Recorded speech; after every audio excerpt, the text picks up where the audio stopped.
Que hino bonito, né? Fala de uma promessa, na verdade, que Deus proverá, né? Que tal nós pensarmos que Deus, Ele pode prover, né? Através de nós, que Ele pode prover algo para as nossas vidas através da vida do irmão. Eu gostaria de pensar com a igreja, com os irmãos nesta manhã sobre a igreja que é cooperativa no seu trabalho, cooperando com o reino de Deus. Vou pedir aos irmãos que abram suas Bíblias na carta do apóstolo Paulo à igreja de Colossos, aos Colossenses, a igreja de Colosso, aos Colossenses, no último capítulo 4, a partir do verso 7. Colossenses 4, a partir do 7º versículo. Nós estaremos neste período, né, neste dia, na verdade, dando conclusão a uma série de mensagens na carta aos Colossenses, que nós intitulamos de Cristo é tudo em todos, né? E nesse período nós podemos pensar sobre algumas coisas importantes a respeito desta carta, a respeito da igreja de Colossos, que era uma igreja uma igreja jovem, mas que estava marcada, né, pela presença dos gnósticos, que tentavam diminuir a divindade de Jesus Cristo, e por isso o apóstolo Paulo teve que dizer que Cristo era tudo em todos. E nós vamos poder então, a partir desse texto, pensar algumas coisas importantes para a vida da nossa igreja e para a sua vida, para o seu coração. Nós vamos então ler Colossenses 4, a partir do verso 7, que diz assim: Quanto à minha situação, Tíquico, irmão amado e fiel ministro, e conservo no Senhor, de tudo vos informará. Eu vou-lo envio com o expresso propósito de vos dar conhecimento da nossa situação e de alentar o vosso coração. Em sua companhia vos envio Onésimo, o fiel e amado irmão, que é do vosso meio. Ele vos fará saber tudo o que por aqui ocorre. Saúda-vos Aristarco, prisioneiro comigo, e Marcos, primo de Barnabé, sobre quem recebestes instruções. Se ele for ter convosco, acolhei-o. E Jesus, conhecido por justos, quais são os únicos da circuncisão, que cooperam pessoalmente comigo pelo reino de Deus. Eles têm sido meu lenitivo. Saúda-vos Epáfras, que é dentre vós, servo de Cristo Jesus, o qual se esforça sobremaneira continuamente por vós nas orações, para que vos conserveis perfeitos e plenamente convictos em toda a vontade de Deus. E dele dou testemunho de que muito se preocupa por vós, pelos de Laodiceia e pelos de Herápolis. Saúda-vos Lucas, o médico amado, e também Demas. Saudai os irmãos de Laodiceia e Ninfa e a igreja que ela hospeda em sua casa. E uma vez lida esta epístola perante vós, providenciai porque seja também lida na igreja dos laodicenses, e a dos de Laodiceia, lede-a igualmente perante vós. Também dizei a Arquipo, atenta para o ministério que recebeste no Senhor para o cumprires. A saudação é de próprio punho. Paulo, lembrai-vos das minhas algemas, a graça seja convosco. Oremos nesse instante. Senhor, colocamos, ó Pai, mais uma vez as nossas vidas diante do Senhor e pedimos, ó Deus, que através da Tua palavra o Senhor nos ensine, que o Senhor nos fale ao coração, que o Senhor venha nos instigar, que o Senhor venha nos trazer alento, que o Senhor venha nos trazer direção, ó Deus, em Tua causa, ó Pai, enquanto servos, enquanto filhos de Deus, enquanto igreja, ó Pai. Por isso nos colocamos diante de Ti, pedindo a Tua direção, em nome de Jesus Cristo. Amém. Gostaria de citar esses nomes, né? Alguns deles eu não indicaria para colocar, né, no tempo atual o nome de um filho, né? Mas nós temos aqui Tíquico, nós temos Onésimo, né, citado, Aristarco, temos Marcos, que é um nome bastante comum, né, no nosso tempo, muito querido por muitos irmãos que têm filhos, né? Coloca o nome de geralmente João Marcos. Epáfras é um nome que não é comum. Demas. Nós temos aqui Arquipo, né? A igreja é formada por nós. A igreja somos nós. Há uma passagem em que Paulo fala no livro de Atos que Davi serviu os da sua própria geração. Na verdade, esses nomes fizeram parte de um tempo da história da igreja e todos eles são carregados de sentido, de significado. Todos eles trazem consigo uma história e todos eles trazem consigo algo que pode nos ensinar. Mas nós somos também a igreja atual.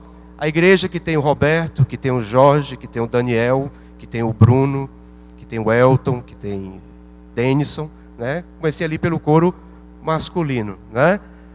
A igreja que também tem os seus nomes agora.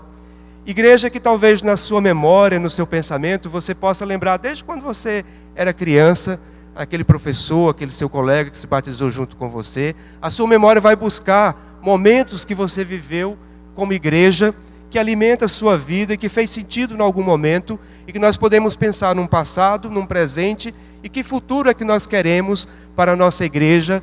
E aí eu gostaria de pensar aqui, que o apóstolo Paulo, ele falou daqueles nomes, desses nomes aqui, né?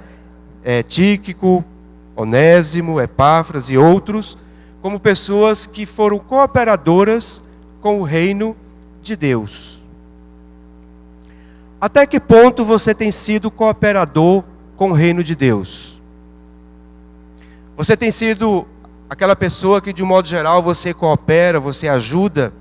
A sua presença, a sua palavra, o seu ouvir, o seu falar, a maneira de você servir, a sua postura, elas contribuem e cooperam para o reino de Deus? Você almeja ser um cooperador para o reino de Deus? Na verdade, a leitura desses nomes nos traz e pode nos trazer uma série de perguntas e uma série de indagações que vão nos fazer pensar e pode nos fazer pessoas melhores e pessoas cooperadoras com o reino de Deus. Paulo estava preso e ele precisava enviar uma carta, enviou aquela carta à igreja de Colosso, no sentido de animar aquela igreja, de trazer alento àquela igreja em meio à sua prisão. Mas Paulo tinha consciência de que a obra do evangelho não é feita por uma só pessoa, que a vida da Igreja Batista Emanuel em Boa Viagem não é realizada simplesmente pelo seu pastor presidente ou por um grupo de liderança, mas a igreja somos nós. A igreja sou eu, a igreja é você. E você por mais simples que seja a sua posição, talvez você possa trazer talvez não, com certeza você traz grande cooperação para o trabalho no reino de Deus. Portanto, nós somos desafiados a sermos cooperadores com o reino de Deus. Ora, Paulo estava pregando a Cristo. Diante dos gnósticos que queriam diminuir a importância de Jesus Cristo, Paulo teve que dizer para aqueles cristãos, para que eles que começaram a caminhar em Cristo, permanecessem em Cristo, porque em Cristo residia toda a plenitude de Deus. E Paulo então cita esses nomes, dizendo que eles foram cooperadores com ele nessa obra. Portanto, eu gostaria de pensar em primeiro lugar com os irmãos. É que nós cooperamos com o reino de Deus quando nós temos uma postura ética, uma postura de cuidado para com o outro, uma postura de respeito, uma postura de cuidado não só para com as pessoas, mas para com a própria mensagem do evangelho. De modo que nós devemos estar atentos ao nosso testemunho. Devemos estar atentos à maneira como nós nos portamos e nos comportamos diante da sociedade, diante das pessoas e situações que nós somos então desafiados a pensar em sermos cooperadores no reino de Deus. E essa cooperação vem através desses dois nomes, Tíquico e Onésimo. No verso 7 diz assim: quanto à minha situação, Tíquico, irmão amado e fiel ministro. No verso 9 diz assim: em sua companhia vos envio Onésimo, o fiel e amado irmão. E aí eu gostaria de pensar com os irmãos, que dentre diversas virtudes que nós podemos trabalhar, a partir de uma postura ética adequada, uma postura ética saudável, eu gostaria de pensar sobre a fidelidade.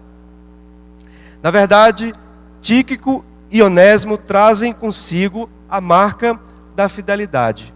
O apóstolo Paulo chama a atenção da igreja de Colossos, que esses dois homens foram homens fiéis.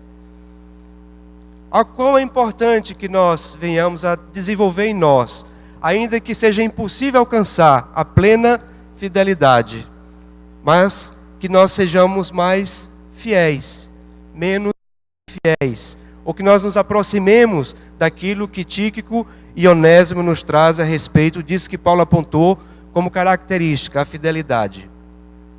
Gostaria de trazer as ideias de um filósofo chamado Sponville, que ele diz a respeito da fidelidade. Ele diz que a fidelidade não é um valor entre outros, uma virtude entre outras. Ela é aquilo porque, para que há valores e virtudes. Que seria, ele pergunta, que seria a justiça sem a fidelidade dos justos? E a paz sem a fidelidade dos pacíficos? E a verdade sem a fidelidade dos verídicos? A fidelidade, portanto, é uma qualidade que nós podemos desenvolver em nós, e nós acreditamos que desenvolvemos a partir da ação do Espírito Santo de Deus em nós, que nos faz pensar que a fidelidade nos leva à ação. Que, na verdade, tanto Tíquico como Onésimo tinham essas marcas, e todas as suas ações eram pautadas, então, por essa virtude que estava dentro dos seus corações. Na verdade, o justo, na verdade, aquele que é pacífico, ele precisa exercer a sua fidelidade a uma pessoa, a uma causa, a uma ideia, mas ele só vai exercer a sua justiça e só vai exercer a sua pacificação e só vai ser verdadeiro se ele procurar, na medida do possível, ser fiel. Uma pessoa fiel, que talvez possamos chamar também de uma pessoa leal, é alguém que nos traz confiança. Alguns aqui, os mais antigos, hoje todas as balanças são eletrônicas, de modo geral, mas algumas balanças elas tinham um ponteiro, que apontava que o ponteiro junto com, se tinha 1 quilo, se tinha 2 quilos, 3 quilos, eram balanças que a gente chama de fiel da balança.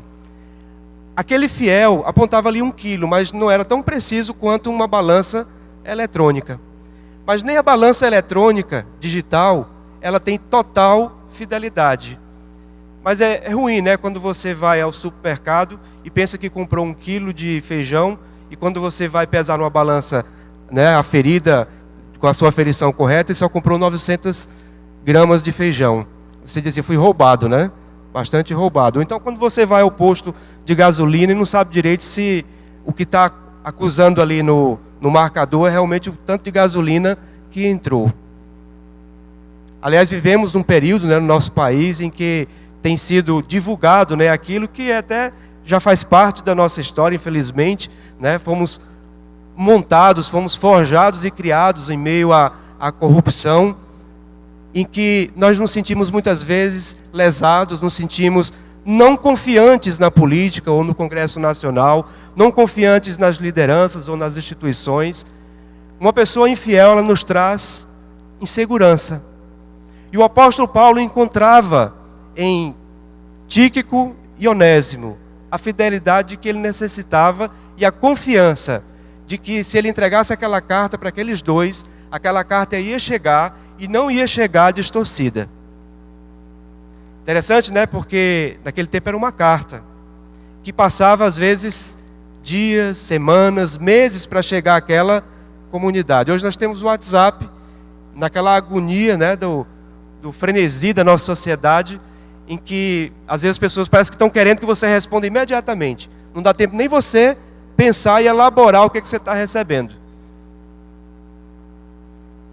O princípio é o mesmo, o princípio da comunicação, que pede que ao passar a informação para um outro, não só a carta, mas também o conteúdo da carta, ela deveria chegar ali tal como Paulo, o máximo possível daquilo que Paulo queria passar para aquela igreja. Ele encontrou então naqueles homens fiéis. Tíquico e Onésimo trazem consigo a marca da fidelidade. A fidelidade leva à ação contínua e à constância. Para Sponville, a fidelidade tem a ver com a memória. A memória de quê? A memória de que Cristo é tudo em todos. Aquela igreja é uma igreja nova, de pessoas novas no Evangelho, e que estavam ali sendo como que invadida, né, pelos gnósticos, querendo diminuir a importância de Cristo enquanto manifestação da plenitude de Deus. E eles precisavam ser fiéis não só a Paulo, e aliás não era nem tanto a Paulo, mas a mensagem do Evangelho. Porque fidelidade tem também a ver com memória. Por isso que nós participamos da ceia do Senhor, porque nós estamos memorizando aquilo que Cristo fez por nós. Por isso que os bons hábitos, o hábito de ler a palavra, de meditar na palavra, o hábito de orar, o hábito de participar de uma igreja, tudo isso nos ajuda a alimentar a nossa memória. E quando nos afastamos da palavra, quando nos afastamos da oração, quando nos afastamos do convívio entre os irmãos, nós estamos tendentes a cairmos no esquecimento. E aí não alimentamos a nossa vida com as boas virtudes, dentre elas a fidelidade. Na verdade, a fidelidade de Tíquico e de Onésimo era a fidelidade ao Evangelho. E que Paulo estava confiando àqueles dois o envio daquela carta para que falasse da situação dele na prisão, mas trazendo consolo, e o conteúdo daquela carta que trazia consigo então essa verdade de que Cristo, nele reside toda a plenitude de Deus. Que sejamos pessoas mais fiéis, porque fiel na sua plenitude só há um, que é Deus. Mas nós podemos sim desenvolver a fidelidade e transmitir esta confiança à igreja, à sociedade, às nossas famílias, né, de alguém que procura os princípios da palavra de Deus. Portanto, a fidelidade é uma característica, uma marca neles que nós podemos desejar e podemos buscar no Senhor para sermos de fato bons cooperadores com o reino de Deus e com a mensagem do Evangelho. Cooperamos com o reino de Deus quando nos abrimos a perdoar e nos perdoar. Interessante, né? Os nomes, as personalidades são carregadas de sentido, né? Nós temos aqui Onésimo, Marcos e Demas, que eu gostaria de chamar a atenção para outros aspectos da vida desses homens. Todos três, em algum momento, digamos assim, deram mancada.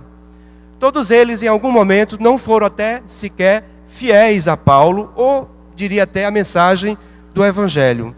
Pessoas que tiveram atitudes que nós reprovaríamos. O que fez Onésimo? Em Filemão,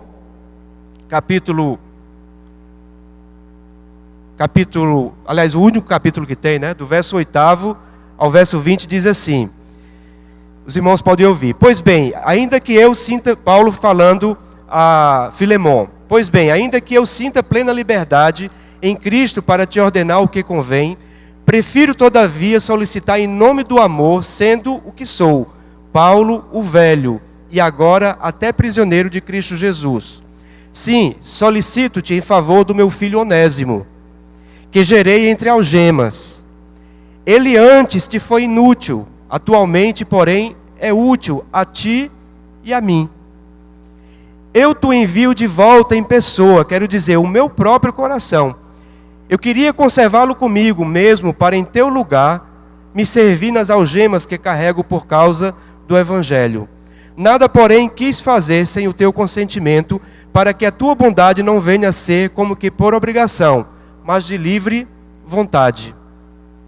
Pois acredito que ele veio a ser afastado de ti temporariamente, a fim de que o recebas para sempre, não como escravo, antes, muito acima de escravo, como irmão caríssimo, especialmente de mim, e com maior razão de ti, que na carne, quer na carne, quer no Senhor. Se, portanto, me consideras companheiro, recebe-o, como se fosse a mim mesmo. Onésimo foi escravo de Filemão. Em algum momento ele fugiu. E Onésimo depois veio a conhecer o Evangelho e foi gerado por Paulo em meio às algemas. E Onésimo passou então por uma transformação na sua vida, de modo que aquele que antes fora inútil, agora era alguém útil ao Evangelho. Onésimo, portanto, passa por uma transformação em sua vida. A respeito de Marcos, ou melhor, João Marcos, em Atos capítulo 15, a partir do verso 36, diz assim: alguns dias depois, disse Paulo a Barnabé: voltemos agora para visitar os irmãos por todas as cidades e nas quais anunciamos a palavra do Senhor, para ver como passam. E Barnabé queria levar também a João, chamado Marcos. Mas Paulo não achava justo levarem aquele que se afastara desde a Panfilha, não os acompanhando no trabalho.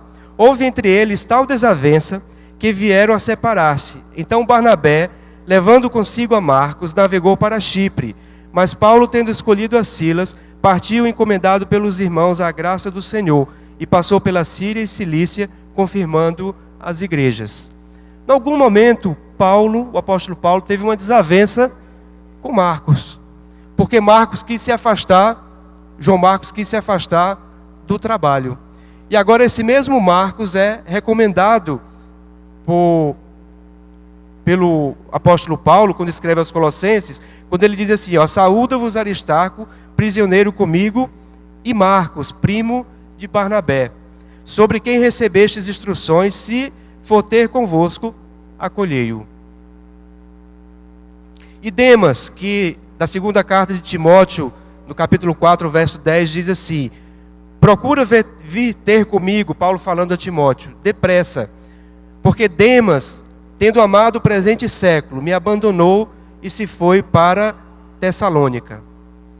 Portanto, Onésimo, Marcos e Demas, 3 pessoas que em algum momento das suas vidas trouxe certo descontentamento ao apóstolo Paulo, pessoas que em algum momento da vida nós poderíamos dizer que elas não estavam servindo, ou que elas não estavam com o coração disponível para a causa do Evangelho. Mas que o apóstolo Paulo é capaz de reconhecer num outro momento, que aquelas pessoas eram pessoas cooperadoras, que eram pessoas fiéis, que eram pessoas capazes e dignas de saudar os irmãos e também serem saudados. Na verdade, o apóstolo Paulo estava enchendo a bola deles, estava apontando neles aquilo que havia de positivo e neles aquilo que havia de melhor. Porque aconteceu nas suas vidas transformação. Na verdade, o Evangelho é transformação o tempo todo.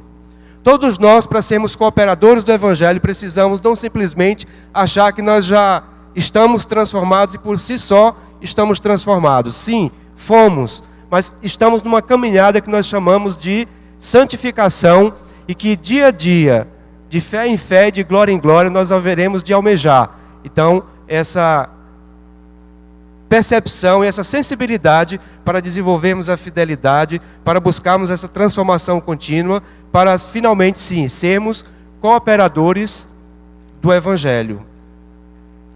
Mas não só de perdoar, como o apóstolo Paulo foi capaz, mas de se perdoar. Já pensaram se Onésimo, se Marcos e Demas ficassem estagnados nos seus erros? Quantas pessoas deixam de usufruir das belezas do Evangelho, da presença consoladora do Espírito Santo de Deus, da alegria do reino de Deus, porque por causa de um erro, às vezes até um não erro, mas que alguém botou para baixo, e elas desistem da caminhada, elas não se perdoam. Na verdade, aquelas 3 pessoas, aqueles 3 homens, foram perdoados, e para poder serem frutíferos no reino de Deus, com certeza, eles também perdoaram a si. Quantos de nós, para sermos produtivos, para sermos cooperadores no reino de Deus, não precisamos deixar de lado aquilo que uma vez, devido a uma atitude errada, minha ou sua, pode ter servido de empecilho para o desenvolvimento e para o crescimento enquanto servos de Deus. Portanto, é perdoando aos outros e se perdoando, nos perdoando, que nós podemos então caminhar como uma igreja mais saudável, uma igreja cooperadora. Uma igreja cooperadora é uma igreja que serve. Ele aponta também essa característica na vida daqueles irmãos. Na verdade, Jesus Cristo disse que ele disse: eu não vim para ser servido, mas eu vim para servir e dar a minha vida em prol de muitos. Onde você estiver, seja no ambiente da igreja, seja no seu ambiente de trabalho, seja na sua casa, seja no trânsito da cidade, é muito bom que nós desenvolvamos essa capacidade do serviço. Que nós tenhamos a disponibilidade de coração, ainda que na sua empresa você seja pago para tal, mas que você possa trabalhar e receber, mas que você possa servir. Algumas pessoas, devido talvez até à contaminação, né, ao longo da história sempre teve, hoje tem, né, vivem como se os outros tiverem que servir a ela, mas não se colocam prontas para servir. E a palavra serviço, a palavra diaconia, né, no Evangelho quer dizer escravo. Na verdade, a igreja só é viva e dinâmica, não é por causa dos que estão aqui na frente, não. Também. Mas a igreja ela só se torna dinâmica pelos muitos serviços que acontecem no reino de Deus através dos irmãos, através das nossas vidas. E isso é invisível. Às vezes não está no palco, não está na plataforma. Pode ninguém estar vendo, mas Deus está vendo. E o mais importante não é o reconhecimento humano, mas é a sua consciência tranquila de que você serviu a Deus, de que você serviu ao próximo. Mas é importante então que desenvolvamos, para sermos cooperadores, o espírito do serviço. Interessante que o apóstolo Paulo, nesse processo de comunicação, ele na prisão fala de alguns que estão com ele, que saúda os irmãos de Colossos. E também fala de uns outros que estão em Colossos, mas que ele saúda esses irmãos. A partir do verso 15 diz assim: saudai aos irmãos de Laodiceia, agora estão do lado de lá, né? E Ninfa, e a igreja que ela hospeda em sua casa. E uma vez lida esta epístola perante vós, providenciai, porque seja também lida na igreja dos laodicenses, e a dos de Laodiceia lede igualmente perante vós. Há quem diga que Ninfa não era uma mulher, podia ser no masculino. Isso é de menos importante, né? Ou uma mulher ou um homem, mas era alguém que recebia a igreja onde? Na sua casa. E aquilo era motivo de alegria para o apóstolo Paulo. O evangelho, desde os seus primórdios, ele teve na casa algo muito importante, porque era um contraponto com o templo, com a sinagoga. Porque na sinagoga, os cristãos judeus que se convertiam, os judeus que se convertiam ao cristianismo, encontravam a oposição dos judeus. De modo que o evangelho veio crescer, tanto na sinagoga, nos grandes ajuntamentos, como também na casa. Porque nós buscamos na nossa igreja fazer um trabalho em pequenos grupos, e o que poderia fundamentar esse trabalho no tempo atual, já que nós não temos nenhum conflito com um grande ajuntamento. Talvez na China pudéssemos dizer que a perseguição, nos países comunistas, a perseguição. Mas o que justificaria nós desenvolvermos um trabalho em pequenos grupos, nos lares, nas casas? O que poderia nos ajudar a pensar? E eu gostaria de compartilhar com os irmãos, e os irmãos hão de concordar comigo, que nesse mundo maluco que nós vivemos, cada vez mais nós precisamos dos pequenos ajuntamentos, como precisamos também do grande ajuntamento, mas nós temos a necessidade de nos relacionarmos com profundidade, e que no grande ajuntamento se perde. Na verdade, o trabalho em pequenos grupos e o evangelho que é recebido, que recebe as pessoas na sua própria casa, em casa, abre possibilidades imensas de receber aquelas pessoas que no corre-corre, na falta dos bons relacionamentos, muitas vezes não vão chegar à igreja, até porque a igreja tem marcas positivas, mas também tem marcas negativas, que a história atual nos traz. E Paulo fica feliz, porque Ninfa recebia a igreja em sua casa.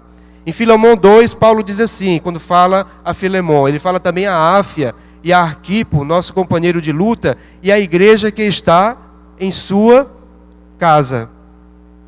Em Filipos havia o lar de Lídia, onde ali o apóstolo Paulo encontrava a possibilidade de pregar o evangelho.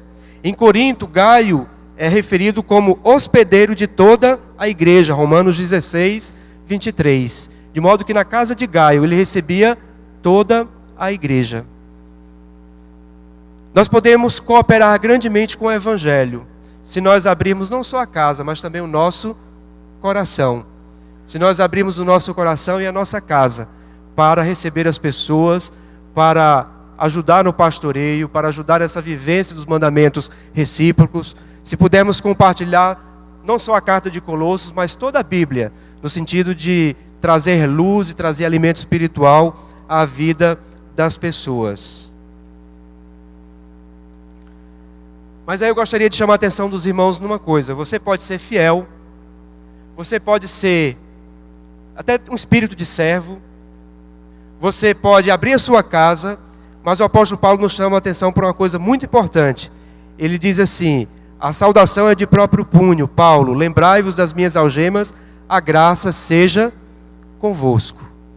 Na verdade, toda a carta aos Colossenses volta para aquele verso em que diz que Jesus Cristo, nele reside toda a plenitude de Deus. De modo que é essa graça que conduz o apóstolo Paulo, e é a graça de Deus que trabalhou no coração de Tíquico, de Onésimo, de Marcos, de Aristarco. Sim, não podemos esquecer de Epáfras, que é dentre vós, servo de Cristo Jesus, o qual se esforça sobremaneira continuamente por vós em quê? Nas orações. Nós precisamos resgatar e precisamos alimentar dentro de nós aquilo que é imprescindível e fundamental para a vida da igreja, que é a oração.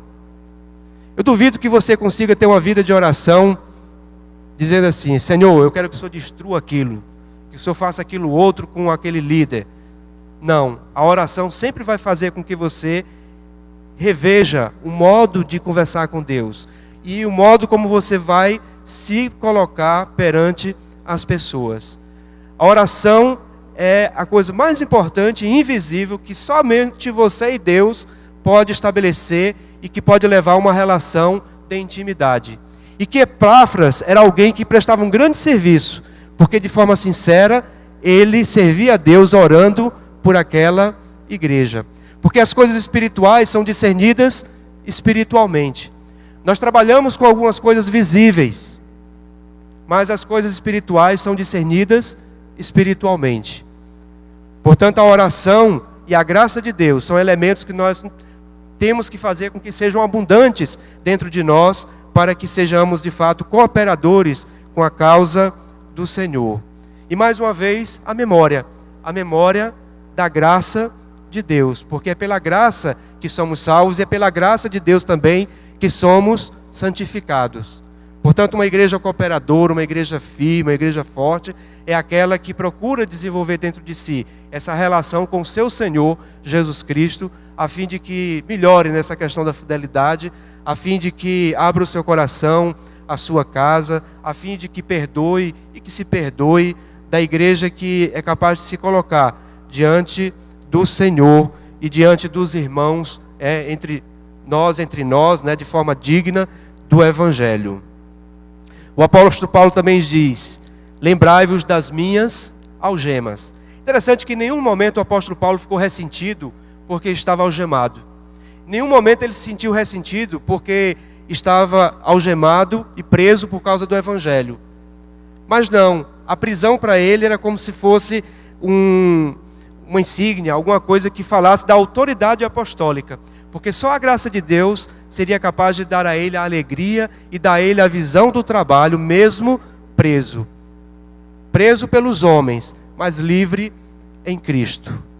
Na verdade, como igreja, nós podemos sim, hoje, não só a igreja daquele tempo, de Tíquico, de Onésimo, de Epáfras, de Demas, mas a igreja atual, a igreja do Alberto, a igreja de Marcos, a igreja de Helenivaldo, de Lígia, é a igreja que pode ser cooperadora sim, mas nós precisamos então buscar essas características. Gostaria de ler, por último, um verso que para mim é central nessa série de mensagens, Cristo é tudo em todos, que está em Colossenses 2, verso 6. Ora, como recebestes Cristo Jesus, o Senhor, assim andai nele, nele radicados e edificados e confirmados na fé, tal como fostes instruídos, crescendo em ações de graças. Que Deus nos abençoe, que Deus nos fale, continue nos falando ao coração através desta carta e através desse texto. Você não é Tíquico, você não é Onésimo, você não é Epáfras, mas você é você. E nós somos a igreja que vive para esse tempo de hoje, com as características do tempo de hoje, mas que pode viver sim, de forma alegre, eu diria que buscando a plenitude da alegria do que é o reino de Deus, e nós podemos sim ser cooperadores do reino de Deus. Coloquemos os nossos corações diante do Senhor e oremos mais uma vez. Senhor, nos colocamos diante de Ti, ó Pai, agradecidos, ó Deus, por Tua graça para conosco, por Tua palavra, Senhor, que nos ajuda a colocar os olhos e o coração sobre ela. E pedimos, ó Deus, que a Tua palavra, de fato, nos alcance o coração, e que nós venhamos a pautar, ó Deus, a nossa caminhada, a nossa postura e a nossa vida como pessoas e como igreja, diante, ó Deus, de características como essas que esses homens trouxeram, e que nós podemos, ó Deus, com a força do Teu Espírito, debaixo da Tua graça, alcançar, ó Deus, coisas melhores, ó Deus. Portanto, nos colocamos diante de Ti, agradecidos e pedindo em tudo a Tua ajuda e a Tua companhia conosco. Em nome de Jesus. Amém, Senhor. Amém.